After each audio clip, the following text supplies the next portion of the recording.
Bom, é isso mesmo, né? Começou a discussão da PEC que limita as decisões monocráticas e o pedido de vista de tribunais superiores. Hoje foi a primeira sessão já na pauta aqui do Senado e, segundo o presidente do Senado, Rodrigo Pacheco, a ideia é que esse texto seja discutido por 5 sessões até que entre em votação.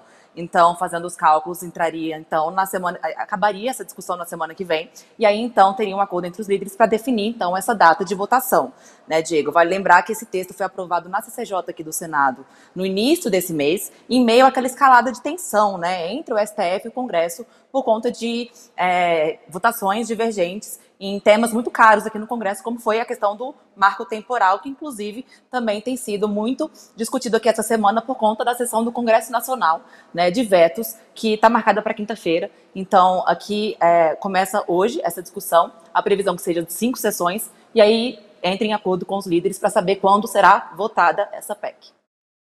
Tá certo. Obrigado, Gabi. Bom trabalho para você aí em Brasília. Valeu. Valeu. Tchau, tchau. Deixa eu trazer o Thales aqui de volta. Thales, bom, essa queda de braço, né, entre STF e Senado tem mais um capítulo.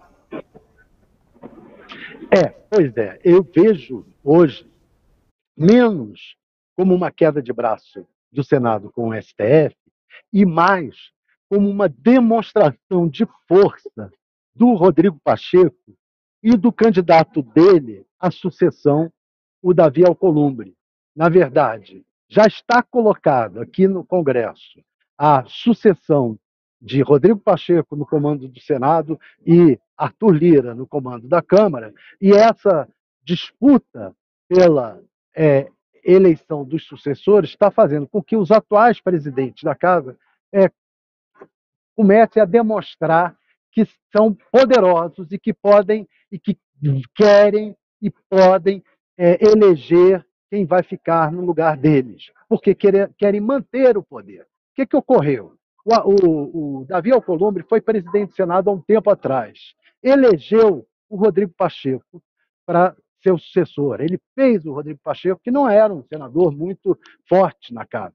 Foi o Davi Alcolumbre o grande cabo eleitoral dele. Agora, o Davi Alcolumbre quer voltar à presidência do Senado. E o grande cabo eleitoral dele é o Rodrigo Pacheco, além dele próprio, que ele é presidente da CCJ, ele, Davi Alcolumbre, é presidente da CCJ e é o homem que maneja o que restou do orçamento secreto. Ele manejou o orçamento secreto, distribuiu verbas entre os senadores e ainda tem ali o manejo do que restou. Então, o que ocorre? Davi Alcolumbre, o Rodrigo Pacheco, os aliados deles estão fazendo uma demonstração de força aqui no Senado, dizendo, olha, nós podemos criar problemas no país. Se não nos tratarem, se não nos elegerem, se o governo não ficar do nosso lado, porque o governo é decisivo na eleição dos presidentes da Câmara e do Senado. Então, todos os dois querem atrair o governo para o seu lado. E aí eles fazem isso. Olha, se o governo não ficar do nosso lado, não nos prestigiar, não entender que nós somos fortes, nós podemos criar sérios problemas para o país. É esse o recado que o Rodrigo Pacheco, o Davi Alcolumbre e o Senado estão dando nesse momento ao criar problemas para o Supremo Tribunal Federal. Por outro lado, votar uma limitação às decisões monocráticas dos ministros não é ruim. Houve muita decisão monocrática. Uma limitação aos pedidos de vista não é ruim, porque houve muito pedido de vista além da conta e de maneira errada. Basta dizer que o próprio hoje presidente do Supremo, o Barroso, ele já pediu vista por um processo de 4 anos, que era o tal do auxílio paletó. Então, são medidas que têm sua razão, não são erradas totalmente, mas são uma demonstração de força nesse momento. Thales, outro assunto de hoje aí em Brasília, o governo federal exonerou hoje o número 3 da BIM, Paulo Maurício Fortunato, e dispensou outros 2